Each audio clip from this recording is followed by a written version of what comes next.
Charlie Hebdo ne fait pas l'unanimité. Quelques jours après l'interview événement que les Sussex ont accordé à Oprah Winfrey, l'hebdomadaire satirique a choisi de faire sa une sur Meghan Markle et le prince Harry.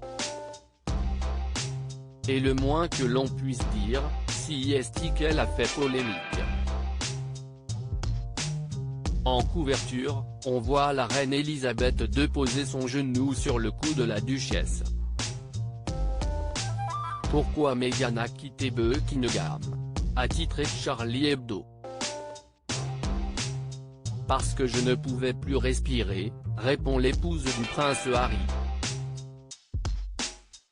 Un dessin et une phrase qui font directement référence à la mort de George Floyd, asphyxié par le genou d'un policier aux États-Unis. Et depuis la publication de cette couverture, la polémique enfle.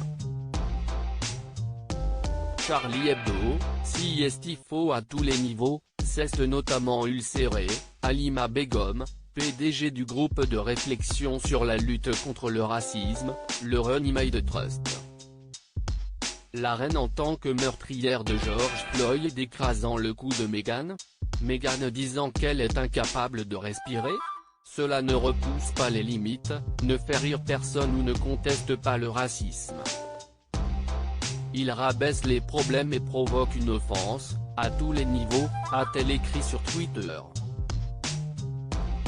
Comme elle, le collectif Black and Asian Lawyers for Justice s'est également indigné, estimant que la couverture de Charlie Hebdo était d'un racisme scandaleux, dégoûtant et fasciste. Une réponse médiocre et mal conçue de #Charlie Hebdo qui enflamme le problème.